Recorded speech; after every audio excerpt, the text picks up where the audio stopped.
ताज़ा खबरों के लिए कोणार्क न्यूज़ को सब्सक्राइब करें और बेल आइकन ज़रूर दबाएं। अपना शहर, अपनी बातें, अपना शहर, अपनी बातें, सुबह शाम हर रोज आपके लिए लाते, हम आपके लिए लाते। कहीं पे चोरी, कहीं पे डाका, ब्रेकिंग न्यूज में बगुन टाका, मंत्री मौजी पाड़े का काका, न्यूज अपनी चटपटा पटाका, पटा पटाखा पटा पटाखा। खबर दर खबर पहुँचे आपके घर, देखे न्यूज ये पूरा शहर। News, reviews and interviews, fresh and hot, without excuse. Without excuse, without excuse. So tune in, keep watching.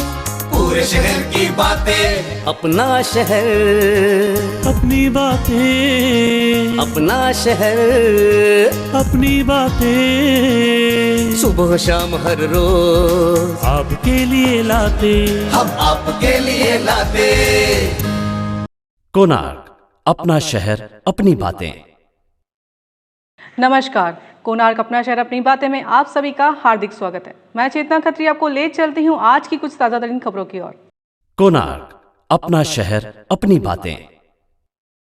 Corona के बढ़ते प्रभाव को देखते हुए राज्य सरकार ने दिशा निर्देश जारी किए हैं। मास्क पहनना, सोशल डिस्टेंस का पालन करना और कोरोना से बचने के अन्य उपाय इम्प्लीमेंट करने की जिम्मेदारी स्थानीय स्वराज्य संस्थाएं पुलिस की मदद से कर रही है। लोग इसके प्रति कितने जागरूक थे, आइए देखते हैं। तो जैसे कि अभी हम खड़े हैं उल्लासनगर के शिवाजी चौक में और हमने जो आपको दृश्य दिखाया है अभी कोरोना के, कल भी हमने कोरोना के ऊपर जो रिपोर्टिंग की थी कि काफ़ी सारे लोग जो नियमों का पालन नहीं कर रहे, तो भी आज हम आपको बता दें कि राज्य सरकार ने जो है अपने निर्देश जारी कर दिए गए हैं नगर पालिकाओं के तरफ, और जो कोरोना के जो नियम है उसको पालन करवाना जो काम है, जो रूल्स को इम्प्लीमेंट कराने का जो काम है वो है महानगर पालिका का। तो यहाँ पे जो सीन ऐसा है कि अगर आपने एक बार मास्क नहीं पहना तो आपको 200 रुपये का फ़ाइन पड़ सकता है। अगर आपने दूसरे बार अगर आप पकड़े गए तो आपको 500 का फ़ाइन पड़ सकता है। अगर आप तीसरे बार भी अगर वही गलती दोहराते हैं तो फिर आपके ऊपर जो है FIR लग सकती है और आपको जेल भी जाना पड़ सकता है। तो जैसे कि राज्य सरकार ने कहा था कि 8 दिन का अल्टीमेटम हमने दिया हुआ है आपको, अगर आप कोरोना के नियमों का पालन नहीं करेंगे तो जो देश में लॉकडाउन कर दिया जाएगा। तो इसके लिए सरकार ने जो कह दिया था कि सख्ती से रूल्स को पालन करना है, तो इसके लिए हम आपको बता दें कि कोरोना का जो है मतलब सेकेंड वेव जो है वे आने को ही है। तो इसके लिए आप मास्क मुंह पे लगाएं और मास्क ऐसे नाक के नीचे मत लगाएं, क्योंकि अगर आप मास्क नाक के नीचे लगाएंगे तो आपको कोरोना के संक्रमण का जो धोखा है वो बढ़ सकता है। और मैं आपको ये बताना चाहूँ कि सोशल डिस्टेंसिंग का पालन करें और कोरोना गाइडलाइंस की आप धज्जियाँ मत उड़ाएं। जैसे कि यहाँ पे बहुत सारे लोग आप देख सकते हैं कि बिना मास्क घूम रहे हैं और मास्क नीचे करके चल रहे हैं। तो आपको ये ध्यान में रखना है कि आप सिर्फ अपनी ही जान धोखे में नहीं डाल रहे हो, अपने परिवार की भी जान धोखे में डाल रहे हो। कोणार्क, अपना शहर अपनी बातें। 80 करोड़ रुपए का बिजली का बिल देखकर 80 साल के वृद्ध व्यक्ति को पड़ गया दिल का दौरा। ऐसे अनाप शनाप बिल बेचकर अप्रत्यक्ष रूप से झटका देने का काम महावितरण कर रही है। आइए लेते हैं पूरी जानकारी। मुंबई के वसी इलाके में रहने वाले 80 साल के बुजुर्ग को बिजली विभाग ने 80 करोड़ रुपए का बिल भेज दिया। खास यह है कि बिल सिर्फ 2 महीने का है। देखते ही बुजुर्ग का ब्लड प्रेशर बढ़ गया और उन्हें अस्पताल में एडमिट कराया गया। वसई में रहने वाले गणपत नायक की तबीयत बिगड़ने के बाद अब उनका परिवार सदमे में है। मुंबई में इलेक्ट्रिशियन सप्लाई कंपनी की ओर से 18 करोड़ 13 लाख 80 हजार रुपए का बिल भेजा गया। नायक परिवार वसई में 20 साल से एक चावल की मिल चलाता है। लॉकडाउन की वजह से उनका धंधा वैसे ही खत्म हो गया है। अब इतनी भारी बिल के बाद परिवार को सूझ नहीं रहा कि वो आगे क्या करे। गणपत नायक का कहना है कि बिजली विभाग ऐसा कैसे कर सकता है, बिजली भरने से पहले क्या मीटर चेक नहीं करते, ऐसे कैसे किसी को भी गलत बिल भेज दिया जाता है। हर महीने के हिसाब से अब तक ज्यादा से ज्यादा बिल 54,000 का आया है। लॉकडाउन के दौरान मिल कई महीनों तक बंद थी, इसके बावजूद महीने दिसंबर और जनवरी का इतना बिल कैसे आ सकता है। कोणार्क, अपना शहर अपनी बातें। उल्लासनगर के कांग्रेस जिला अध्यक्ष ने जोश में आके महानगर पालिका कार्यालय पर ताला ठोक दिया था। इस पर महानगर पालिका ने 3 लोगों के खिलाफ नामजद FIR दर्ज करवाई है। आइए जानते हैं इस पर क्या है कहना मनपा जनसंपर्क अधिकारी युवराज बदाने का। सर, हाल ही में कांग्रेस के जो जिला अध्यक्ष है रोहित साल्वे, उन्होंने अनिल खतुरानी जी का जो प्रभाग है उसका कुर्सी बाहर लेकर और ताला लगाकर वहां से आए थे। तो किस प्रकार से महापालिका की तरफ से उनके ऊपर कार्रवाई हुई है? देखिए, उल्लासनगर महानगर पालिका प्रशासन की प्रभाग समिति 2 जो सपना गार्डन स्थित है, वहाँ पे ऐसी एक ये घटना घटी है। ये घटना निंदनीय है। ये घटना के बारे में जो वहाँ जो प्रभारी सहायक आयुक्त है, प्रभारी प्रभाग अधिकारी अनिल खतुरानी, इनके कार्यालय में घुसकर जो कुछ वहाँ पे किया, वहाँ ताला लगाया, ये सब बातों को देखते हुए वहाँ का प्रभारी प्रभाग अधिकारी जो है श्री खतुरानी, उन्होंने संबंधित 4 व्यक्ति जो है उनके ऊपर वहाँ पे गर्दी करना, ये करना, ऐसे दम देना, ऐसे कलम लगा के भारतीय दंड संहिता के गुना दर्ज किए मध्यवर्ती पुलिस थाने के अंदर। ये बात सच है। तो आगे किस प्रकार से इनके ऊपर कार्रवाई होगी? आगे की जांच एक बार जब भी गुना पुलिस स्टेशन में दर्ज होता है, वो वहाँ जो आईओ रहता है, तपास अधिकारी, वो आईओ करते हैं, और आगे की जो भी कुछ इंक्वायरी है वो संबंधित पुलिस स्टेशन के आईओ करेंगे। तो रोहित साल्वे जी का यह भी कहना था कि वो बार बार हमारे लोग वहाँ पर उन्हें मिलने जाते थे, तो वो आ जाओ, कल आओ, 1 घंटे में आओ, 2 घंटे में आओ, ऐसे कह रहे थे। तो इस बात पर किस प्रकार से देखते हैं आप? कोई भी सम्मान्य पदाधिकारी, राजकीय व्यक्ति, राजकीय पदाधिकारी, सामान्य नागरिक होवे एवं पत्रकार होवे, तो सभी को अपना अपना व्यक्तिगत स्वातंत्र्य है, बट कानून किसी व्यक्ति ने हाथ में नहीं लेना चाहिए। संवैधानिक तौर पे और संवैधानिक तरीके से कोई भी मामला हैंडल करना चाहिए और उनकी कंप्लेंट्स करनी चाहिए, और कोई भी कार्य संवैधानिक तौर से ही करना चाहिए। ऐसे कार्यालय को लॉक लगाना, ताला लगाना, और समझो उनके जो वहाँ के दस्तावेज या कोई साहित्य इधर उधर फेंकना, वो उचित नहीं है, ये कानून के खिलाफ है। संवैधानिक मार्ग से अपनी मांग, अपनी जो भी कुछ डिमांड है, जो एक्शंस लेने के लिए उन्होंने यदि तकरार की होगी, उनकी तकरार यदि सही है तो संवैधानिक तरीके से उन्होंने लड़ना चाहिए। ऐसा नहीं करना चाहिए कोई भी शासकीय, निम्न शासकीय कार्यालय में, पब्लिक प्रॉपर्टी के अंदर ऐसा करना तो भी ये उचित प्रकार नहीं है। कोणार्क, अपना शहर, अपनी बातें। डोंबिवली के बोपर गांव में कपड़े धोने के लिए गई 11 साल की बच्ची पानी में डूब जाने के कारण मौत हो गई। ऐसा पहली बार नहीं हुआ है। इस खदान में पहले भी कई लोगों की मौत डूब जाने के कारण हो चुकी है। 11 वर्षीय लड़की की पानी में डूबने से हुई मौत। डोंबिवली पूर्व इलाके के बोपर गांव में 11 साल की लड़की की खदान में कपड़े धोते समय हुई मौत। अपने परिवार का मजदूरी करके दाना पानी करने वाले वीरेंद्र यादव, इनकी बेटी करिश्मा अपनी मां के साथ दोपहर 12 बजे भोपर खदान पर हर रोज की तरह कपड़े धोने गई थी।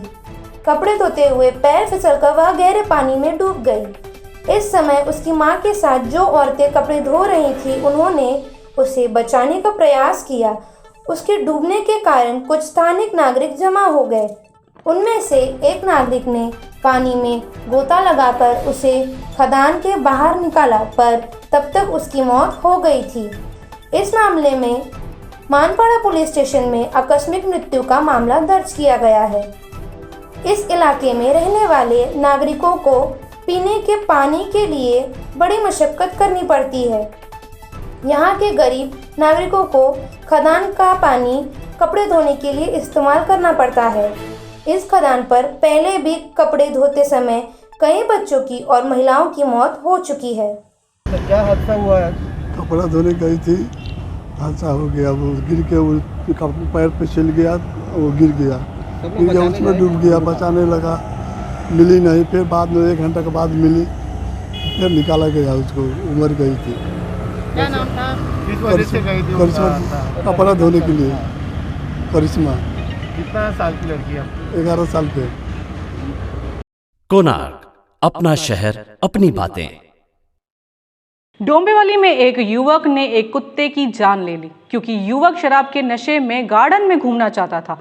वहां एक पालतू कुत्ते ने उसे काट लिया। अगले दिन उस युवक ने आकर कुत्ते की ली जान। आइए देखते हैं पूरी रिपोर्ट। डोंबिवली में एक युवक ने कुत्ते द्वारा काटे जाने के बाद गुस्से में कुत्ते को मार डाला। डोंबिवली में कोपर रोड परिसर में मीनाताई उद्यान की देखभाल पिछले 4 वर्षों से अजय नायडू नामक व्यक्ति करता है। उद्यान की सुरक्षा के लिए अजय नायडू ने शेरू नामक एक कुत्ते को पाला था। उद्यान बंद करने के बाद अजय नायडू कुत्ते को उद्यान में खुला छोड़ देता था। 19 फरवरी दोपहर करीब 2:30 बजे अजय नायर नामक व्यक्ति दारू पीकर उद्यान के पास गया तो नायडू ने उसे बोला कि उद्यान अभी बंद हो चुका है, पर नशे में चूर अजय नायर ने उद्यान में छलांग लगाकर अंदर चला गया। अज्ञात व्यक्ति को देखकर शेरू नामक कुत्ते ने नायर के हाथ में काट लिया तो नायर ने कुत्ते को मार डालने की धमकी दी। नशे में चूर नायर की बात को नायडू ने नजरअंदाज कर दिया। नायडू ने अजय नायर को उपचार के लिए शास्त्री नगर रुग्णालय में भर्ती किया। अगले दिन जब नायडू उद्यान में आया तो उसने शेरू को आवाज दिया, पर शेरू कहीं नहीं दिखा। पर तभी नायडू के परिसर में रहने वाले व्यक्ति ने नायडू को बताया कि अजय नायर ने शेरू को मारकर गोनी में डालकर कचरा कुंडी में फेंक दिया है। अजय नायडू ने विष्णुनगर पुलिस थाने में शिकायत दर्ज कराई है। पुलिस ने अजय नायर को गिरफ्तार कर लिया है। कोणार्क, अपना शहर, अपनी बातें। गैंगस्टर रवि पुजारी का ताबा कर्नाटक पुलिस से मुंबई पुलिस ने लिया है। मुंबई में उस पर 49 मामले दर्ज हैं, जिसमें अभिनेताओं को डराने धमकाने, फिरौती वसूलने, खून और खूनी हमले करने जैसे मामले भी शामिल हैं। अंडरवर्ल्ड गैंगस्टर रवि पुजारी का एक्स्ट्राडिशन मुंबई में हुआ है। मुंबई ने सेनेगल कोर्ट में 10 केसेस जिसमें एविडेंस रवि पुजारी के खिलाफ बहुत स्ट्रॉन्ग है, ऐसे केसेस में एक्स्ट्राडिशन की डिमांड की थी। काफ़ी आर्ग्यूमेंट्स वहाँ पर होने के बाद, डिफेंस लॉयर के साथ आर्ग्यूमेंट्स होने के बाद फाइनली सेनेगल कोर्ट ने एक्स्ट्राडिशन ऑर्डर पास की है और जिसमें आज रवि पुजारी को कोर्ट में प्रोड्यूस किया गया मुंबई कोर्ट में, और 9 मार्च तक उसका पुलिस कस्टडी पहले केस में दिया है। टोटल उसके ऊपर 49 केसेस मुंबई के विभिन्न इलाकों में अलग अलग टाइप की केसेस है, जिसमें मर्डर से लेके अटेम्प्ट टू मर्डर, बाकी एक्सटॉर्शन और ऐसे बाकी कई केसेस है। काफ़ी सालों के ऊपर ये स्प्रेड है। तो अभी उसकी कस्टडी मिलने के बाद we will be interrogating him, और उसमें जो जो एविडेंस कलेक्शन है और बाकी भी चीज़ें हैं, उसके सपोर्टर्स और असिस्टेंट्स, उन सबकी इंफॉर्मेशन मुंबई पुलिस इकट्ठा करेगी। सर, टोटल कितनी केसेस पे अभी फ़िलहाल जांच शुरू हो गई है? फ़िलहाल 10 केसेस है जिसमें उसका एक्स्ट्राडिशन हुआ है। आज पहली केस में उसको उसका पुलिस कस्टडी कोर्ट से मिला है। सर, टोटल 49 केसेस हैं जिसमें 10 ने एक्स्ट्राडिशन फिलहाल तक किया, तो बाकी के लिए एक्स्ट्राडिशन परमिशन के लिए कोई और प्रक्रिया जारी है? उसका प्रोसेस भी अभी बाकी केसेस में भी एक्स्ट्राडिशन करने के लिए वो प्रोसेस भी MHA MEA के थ्रू जारी है। कोणार्क, अपना शहर, अपनी बातें। उल्लासनगर के निवासी शेखर ने माता वैष्णो देवी मंदिर तक की यात्रा साइकिल पर 22 दिन में पूरी की। श्रद्धा इंसान में वो ताकत फूंक देती है जिसके चलते असंभव काम भी पूरे होते देखे गए हैं। जी, आपका नाम जानना चाहेंगे और किस तरीके से आपने जो उल्लासनगर से लेकर वैष्णो देवी तक की यात्रा जो है तय की थी, कितना दिन लगा, कितने किलोमीटर गए और कितने जो है दिक्कतें इस यात्रा के दौरान कुछ हुई होगी? मेरा नाम है शेखर भगवान ताड़ीवाले। मैं यहाँ से उल्लासनगर से निकला था 30 तारीख को, और मेरे को वहाँ पे पहुँचने के लिए 22 दिन लगाया है वैष्णो देवी के लिए। और मेरे को मतलब एकदम ऐसा लगा ही नहीं, मैं मतलब एकदम चल रहा हूँ, ऐसा मतलब कुछ तकलीफ हुआ ही नहीं रास्ते में। मैं एकदम सुकृत में वहाँ पे पहुँचा हूँ और सुकृत में यहाँ पे आया हूँ माता रानी की कृपा से। कितने किलोमीटर का जो है? रोज़ में 100 किलोमीटर रोज़ चलाता था खाली। 100 किलोमीटर मतलब सवेरे 6 बजे से लेके शाम को 6 बजे तक। अच्छा, ऐसा क्या विचार था कि जो साइकिल से जो है आप वहाँ पर जाए? आज के एक मेरी श्रद्धा थी, वो हिसाब से मैं बोला भाई माता रानी के कृपा से मेरे को बुला हुआ था, आयला है, आप एक बार जाके देख लूँ मैं, तो वो हिसाब से मैं यहाँ से निकला श्रद्धा के हिसाब से। कोणार्क, अपना शहर, अपनी बातें। 2 से अधिक यात्रियों को अपने रिक्शा में ले जाने पर प्रतिबंध लगा रखा है राज्य सरकार ने। पेट्रोल की कीमतें 100 रुपए के पार चली गई हैं। ऐसे में ऑटो रिक्शा चालक मालिक कैसे अपना रोजगार जुटा रहे हैं, इसकी खोजबीन की हमारी प्रतिनिधि पूजा शुक्ला ने। आइए देखते हैं। जैसा आप सभी जानते हैं, कोरोना अपने पैर एक बार फिर पसार रहा है। वहीं सरकार ने कई नियम लागू किए हैं और सरकार उन नियमों में सख्ती भी बरत रही है। ऐसे ही रिक्शा चालकों के लिए भी कई नियम लागू किए गए हैं। पहले रिक्शा चालकों के लिए नियम थे कि रिक्शा में केवल 3 लोग ही बैठ सकते हैं, लेकिन अब वो नियम बदल दिए गए हैं। रिक्शा में अब केवल 2 लोग ही बैठ सकते हैं और रिक्शा चालकों को किराया बढ़ोतरी के लिए भी मना किया गया है। अगर रिक्शा चालक किराए में बढ़ोतरी करते हैं तो उनके खिलाफ सख्त कार्रवाई की जाएगी। राज्य सरकार ने कई निर्देश जारी किए हैं। किसी भी सार्वजनिक स्थल, मंदिर या फिर कोई भी जहाँ पे ज़्यादा भीड़ इकट्ठा होती है, अगर ऐसी भीड़ इकट्ठा होती है तो सरकार उसके खिलाफ सख्त कार्रवाई करेगी। हमारे साथ यहाँ मौजूद है रिक्शा चालक। हम उनसे जानेंगे कि जैसे एक तरफ जहाँ पेट्रोल की कीमत में बढ़ोतरी हो रही है और उन्हें केवल रिक्शा में 2 लोग को ही बिठाने के लिए कहा जा रहा है, तो ऐसे में अब वो भाड़ा भी नहीं बढ़ा सकते हैं क्योंकि उन पर कार्रवाई की जाएगी। और जब उन पर कार्रवाई की जाएगी और उनको भी काफ़ी दिक्कतों का सामना करना पड़ रहा है, तो आइए हम उनसे जानते हैं कि अब उनका अगला कदम क्या होगा। मैं उल्लासनगर रिक्शा चालक मालिक यूनियन, रिपब्लिकन रिक्शा चालक मालिक यूनियन के उल्लासनगर शहर का महासचिव हूँ, रवि निर्भव ने। तो जैसा सरकार ने एक नियम नया लागू किया है, जैसे पहले नियम था कि रिक्शा में केवल 3 लोग बैठ सकते, लेकिन अब उसको बदल दिया गया और वो नियम बदल दिया गया और बोला गया कि रिक्शा में अब केवल सिर्फ 2 लोग ही बैठ सकते हैं। तो इस पर आपका क्या कहना है? अभी जिस हिसाब से 144 धारा लगाई गई है, ज़्यादा पब्लिक नहीं चाहिए, 2 ही सीट पे लेके चलना है। पर ये जो पहले लागू किया था 2 ही सीट पे चलना, तो 25 रुपये सीट हम लोगों ने किया था। अचानक गवर्नमेंट ने और ट्रैफिक डिपार्टमेंट RTO ने बोल दिया 3 पे चालू करो।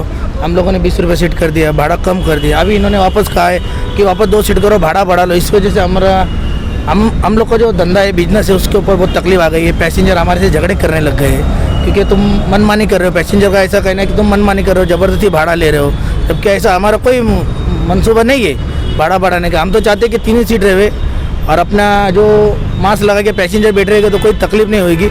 पर गवर्नमेंट हमारे ऊपर भी, ट्रैफिक डिपार्टमेंट हमारे ऊपर कार्रवाई कर रहा है, बोलता है 2 ही सीट पे लेके। इसकी वजह से प्रॉब्लम ये हो जा रही है कि जो पैसेंजर हमारे रिक्शा में बैठ के जाते थे 2 सीट पे, उनको भी तकलीफ हो रही है पैसा देने में। और हमको भी हमारे जो 3 सीट के हिसाब से हमारा अगर 20 रुपये 60 रुपये बनता है, अभी 25 रुपये, 2 सीट का 50 रुपये बनता है। हम लोग को उधर तकलीफ हो रही है। दूसरी बात है CNG का जो भाव था, अभी पेट्रोल पे तो नहीं, तो CNG पे चल रही रिक्शा। CNG का भी अभी गवर्नमेंट ने 2 रुपये ऊपर बढ़ा दिया 1 किलो के पीछे। पेट्रोल का भी भाव बढ़ा दिया है, इसके हम लोग को बहुत तकलीफ हो रही है। तो आपका इसके बाद का अगला कदम क्या होगा? आप लोग सबने क्या सोचा है कि आप इस विषय में क्या करेंगे? अभी देखिए कितना इनका चल रहा है, नहीं तो एक दिन हम धरना आंदोलन रिक्शा यूनियन की तरफ से, उल्लासनगर रिक्शा यूनियन की तरफ से, शहर की तरफ से 1 दिन का धरना आंदोलन हम कर सकते हैं हमारी। तो आपने देखा कि यहाँ रिक्शा चालक भी बहुत परेशान है। सरकार ने एक तरफ जहाँ पेट्रोल की कीमत बढ़ा दी है, दूसरी तरफ रिक्शा में केवल 2 लोगों को बैठाने के लिए कहा है और भाड़े में भी बढ़ोतरी करने के लिए मना किया है। हमारे साथ यहाँ मौजूद है रिक्शा चालक के शहर उपाध्यक्ष विनोद सिंह। आइए जानते हैं उनसे क्या है उनका कहना इस बात पर। मैडम, हमारे रिक्शा वालों को तमाम तरह की परेशानियां झेलनी पड़ रही है। सरकार कभी 3 सीट की लागू करती, कभी 2 सीट की लागू करती है। कोरोना वायरस के टाइम जो है हमारे रिक्शा वालों को कोई बेनिफिट नहीं मिला। उन्होंने 6 महीना तक घर के अंदर बैठ करके अपने बाल बच्चों का कैसे कर्जा लेके या कैसा भी करके आधा पेट करके उन्होंने अपने परिवार का पेट पालन पोषण किया। और अभी तक गवर्नमेंट की कोई रिक्शा वालों के लिए कोई सुविधा नहीं है। जो भी जुर्म होता है रिक्शा वालों के ऊपर होता है। अभी 2 सीट का वापस लागू कर दिया। 2 सीट तो हमने कर दिया, मगर पैसेंजर से तमाम तरह की ऐसी मुसीबतें दिक्कतें हो रही हैं। यहाँ तक झगड़े लफड़े करने की नौबत आ गई है। RTO पैसेंजर को तो फैसिलिटी देती है, नंबर दे के रखी है कि अगर कुछ होता है तो आप तकरार करो, मगर रिक्शा वाले के ऊपर जो जुर्म होता है उसका तकरार किसके पास जाना चाहिए? ये भी होना चाहिए, उनके लिए भी सुविधा। गवर्नमेंट तानाशाही एक तरफा न्याय करती है, इससे हम खुश नहीं हैं। हमारे रिक्शा चालक मालक सगड़े सब परेशान हैं और हम चाहते हैं कि मुझे न्याय मिले और हमारे साथ भी ऐसा हो ताकि हमारे रिक्शा चालक भाइयों के घर परिवार का पालन पोषण हो सके। बस मैं यही चाहता हूँ। कोणार्क, अपना शहर, अपनी बातें। कोरोना महामारी का बढ़ता प्रसार देखते हुए उल्लासनगर महानगर पालिका ने कीटनाशक दवा का छिड़काव कर लोगों को भरोसा दिलाया है कि मनपा कोरोना के प्रति सजग है। साथ ही मनपा आयुक्त द्वारा वैक्सीन लेने की भी जानकारी खुद municipal commissioner doctor Raja Dayanidhi दे रहे हैं।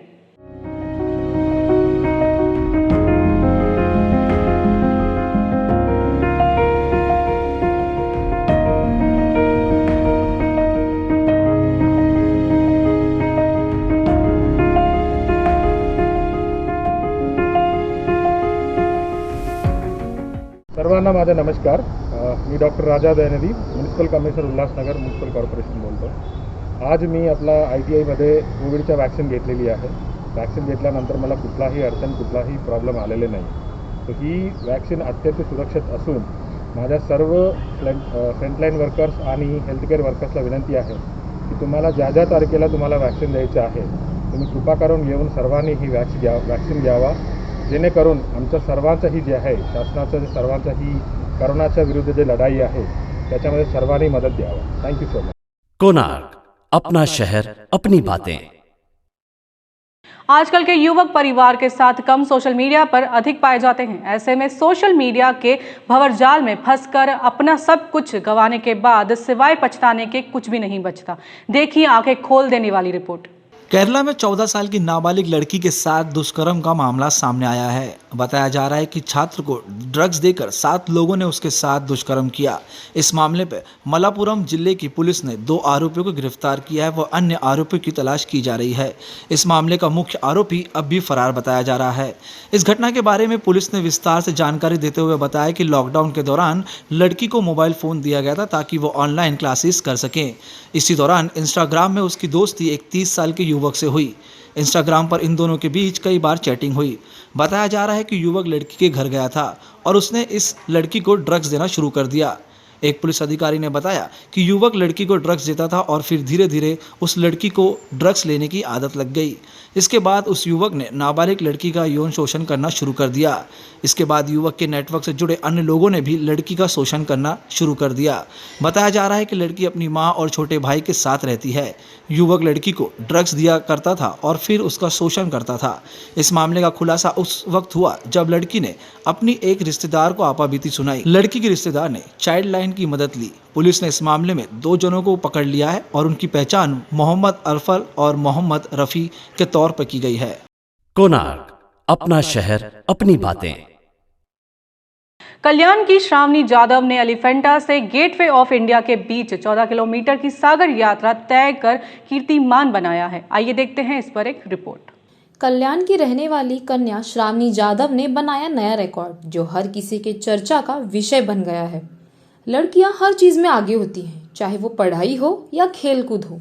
इसी तरह कल्याण की रहने वाली श्रावणी जाधव ने एलिफेंटा से गेटवे ऑफ इंडिया, जिसकी दूरी 14 किलोमीटर की है, उसे 3 घंटा 43 मिनट में तैर कर एक नया रिकॉर्ड बनाया. श्रावणी जाधव, जिन्हें कल्याण की सागर कन्या के रूप में जाना जाता है, 2 साल पहले कल्याण की डॉली पाटिल ने विश्व रिकॉर्ड बनाया था. उसके बाद अब कल्याण की श्रावणी जाधव ने नया विश्व रिकॉर्ड बनाया है. मुंबई के पूर्व मेयर स्नेहल अंबेकर और स्टैंडिंग कमेटी के सदस्य निगम पार्षद सुजाता सनाप और किशोर शेट्टी, यह सभी लोग श्रावणी जाधव को बधाई देने के लिए वहां मौजूद थे. शुरुआत से ही श्रावणी को अपने पिता संतोष जाधव और मां संध्या जाधव से काफी सपोर्ट मिला. नियमित अभ्यास और इच्छा शक्ति के साथ समुद्री तैराकी में कुछ अलग करने की इच्छा व्यक्त की. वह कल्याण झील में तैरने का अभ्यास करती थी. अभ्यास के दौरान उन्हें देवीदास पाटिल और संतोष पाटिल द्वारा प्रशिक्षित किया गया था. कल्याण के विधायक विश्वनाथ भोई और मेयर विनीता राणे ने श्रावणी को इस उपलब्धि के लिए बधाई दी. कसं वाटतं हा जो प्रवास तू आज केलेला आहे, काय सांगशील त्याबद्दल? खूप छान वाटतंय मला आता हा प्रवास करून. हा जो सागरी अंतर होता एलिफंटा ते गेटवे ऑफ इंडिया हे जे सागरी अंतर मी पोहून पार केलं आहे 14 किलोमीटरचे 3 तास 43 मिनटामध्ये. मला खूप आवडलं. थोडी भीती पण वाटली पहिले स्टार्टिंगला, जेव्हा मी पहिल्यांदा एवढं मोठं अंतर कापणार आहे त्यावेळेस, पण मी केलं. माझ्या मेहनतीने मला जेवढं करता येईल तेवढे फटाफट तो अंतर कापण्याचा प्रयत्न केला. मला खूप आवडलं, खूप मजाही आली आणि पुढे माझे सत्कार वगैरे होऊन मला खूप आनंदही झाला की एवढे लोक माझं सत्कार वगैरे करायला आलेत किंवा मला बघायला आलेत, माझं कौतुक करायला आलेत. ते मला खूप आवडलं. मला खूप बरंही वाटलं सगळे आले म्हणून.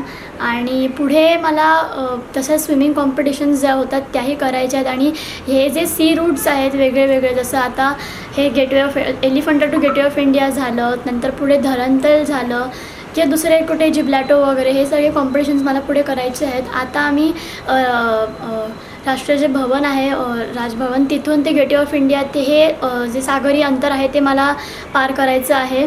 ते मी पार करायचा नक्कीच प्रयत्न करेन, त्यासाठी सरावही करेन. आता जरी कोरोना काळात खूप जास्त म्हणजे खूप हा पसरला आहे सगळीकडे, त्यामुळे सगळंच लॉकडाऊनमुळे सगळंच बंद होते, स्विमिंग पूल वगैरे बंद होते, सगळंच बंद होतं. त्याच्यामुळे जवळजवळ 10 महिने आमचा सराव थांबला होता.